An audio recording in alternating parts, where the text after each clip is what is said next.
Welcome to the Panda Center.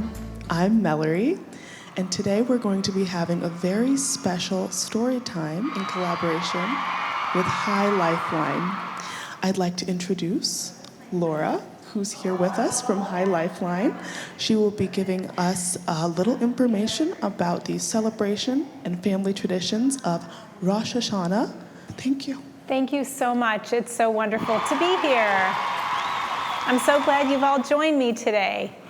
I am Laura, as you heard, with Lifeline, and Lifeline gives support to families going through medical challenges and loss. They do everything from helping out the family with rides or meals, or they give big sisters and big brothers to the kids in the families.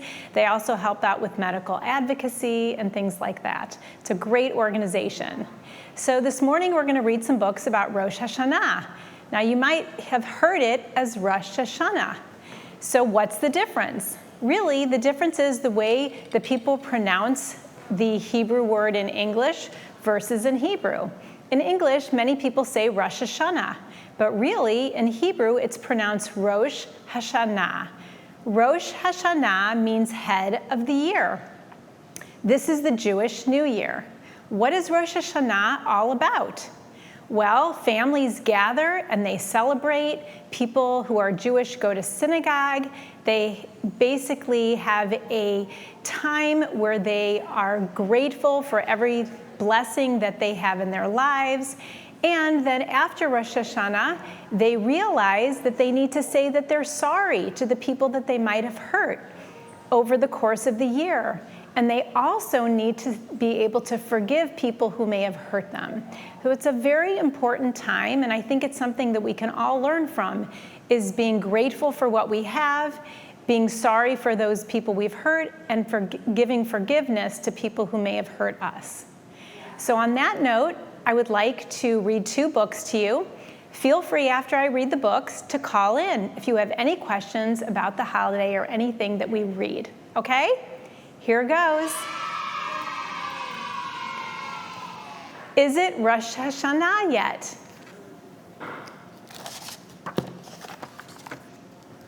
When summer's almost over, but we feel the bright sun's heat,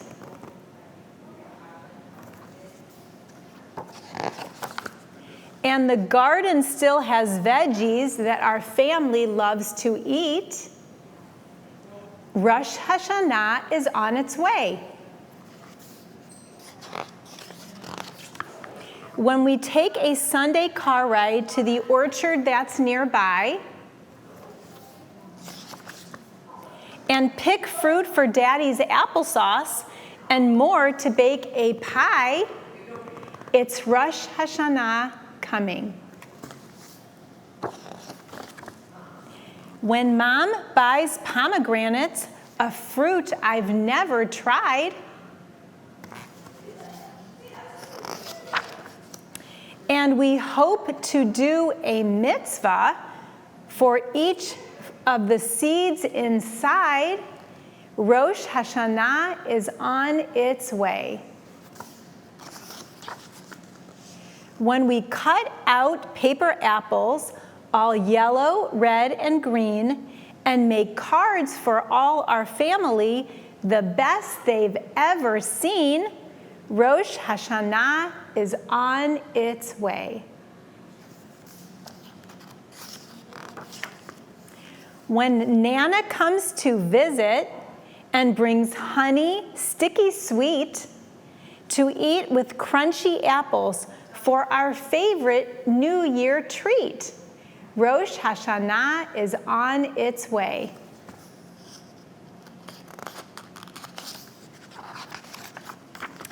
When the month of Elul is ending and Tishray's coming fast, and from the shofar blower we hear the ram's horn blast, Rosh Hashanah is on its way. See the shofar? It's right there. See him blowing the shofar? It makes a great big sound. When people smile and say hello and Shana Tova too, and what they're really saying is a good new year to you. Rosh Hashanah is on its way.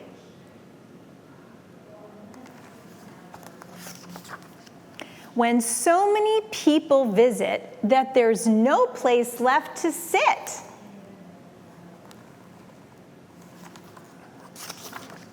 And our living room is crowded, but no one cares a bit.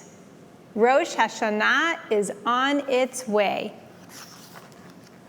When Nana's lit the candles and blessings have been said, see everyone gathered around the table there?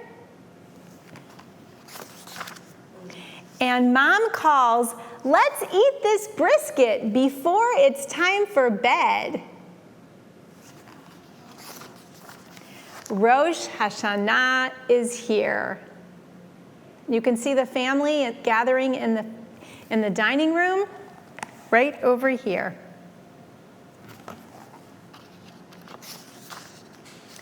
That was a beautiful book about the celebration of Rosh Hashanah.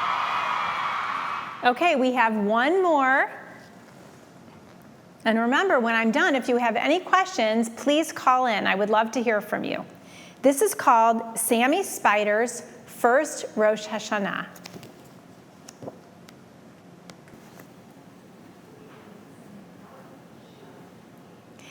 Sammy Spider dangled from a silky strand of webbing near the picture window in the Shapiro's living room.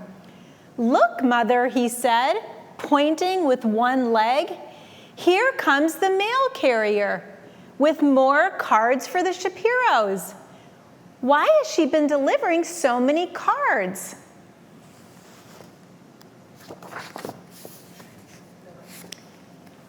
Mrs. Spider looked lovingly at Sammy. Soon, the Shapiros will celebrate Rosh Hashanah. She replied, those cards are from family and friends who are wishing them a Shana Tova, a happy new year. Will we get cards too, Sammy asked hopefully. Silly little Sammy, answered Mrs. Spider. Spiders don't celebrate Rosh Hashanah. Spiders spin webs.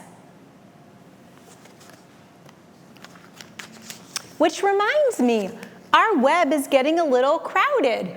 When you were born, we lived in a small web. Now our web is middle-sized. But you grew so much over the summer that we need to spin a larger one.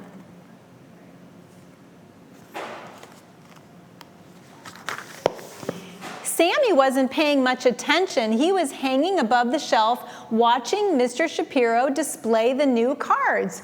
They were all different sizes. Some were large, some were middle-sized, and some were small. Aren't they beautiful, Mother? Exclaimed Sammy.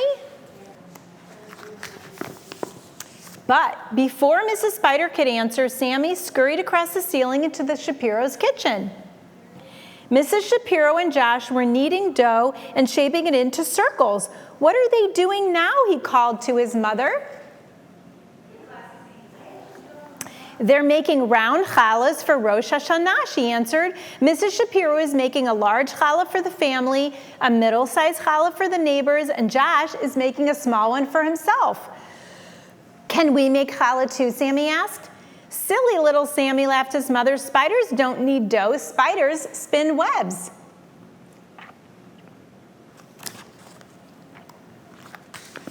The next morning, Sammy woke to a chopping sound in the kitchen. Mr. Shapiro was slicing apples.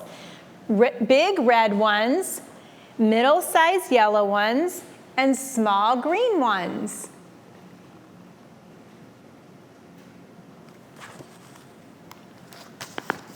Nearby, Josh was filling 3 bowls with honey. There was a large bowl for Mr. Shapiro, a middle-sized bowl for Mrs. Shapiro, and a small bowl for himself.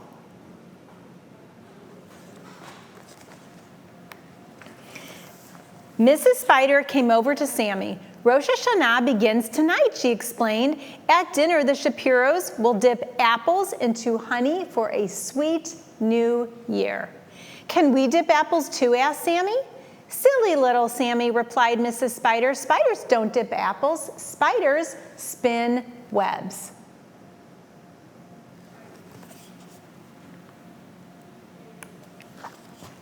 The next morning, everyone got dressed up to go to the synagogue. Mr. Shapiro put on his big gray coat. Mrs. Shapiro wore her middle-sized red coat, and Josh put on his small blue jacket. I can't wait for the rabbi to blow the shofar, Josh exclaimed as they left the house.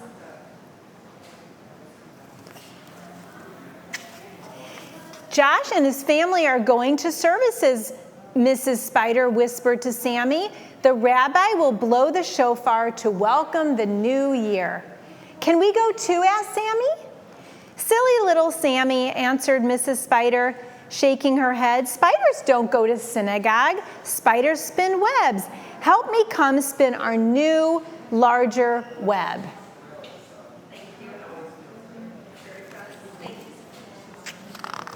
Instead, Sammy swung down to the kitchen counter and crawled toward the bowl of apples. In his excitement, he stepped into a drop of spilled honey. All of a sudden, he couldn't move. His 8 little legs were stuck. He struggled to free himself. Oh no! Help, Mother, he cried. The honey won't let go of me. He's all stuck. Mrs. Spider lowered herself on a strand of webbing and tried to pull Sammy. She pulled and pulled and pulled until she had to catch her breath.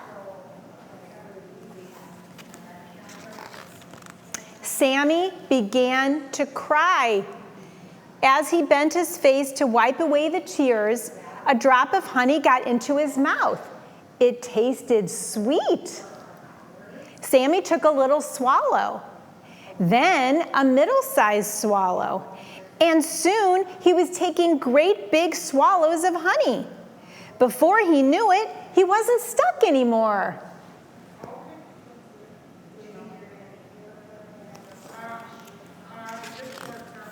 Mrs. Spider scooped Sammy up and held him close. He still felt a little sticky. See, Mother, he said, spiders can have a sweet new year.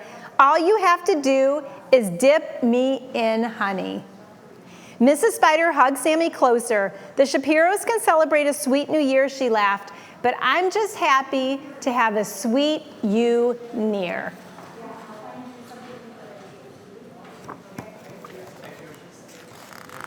The end. Well, I want to thank you for joining me. This has been a wonderful, wonderful time learning about Rosh Hashanah, and I want to wish everyone a sweet, wonderful new year.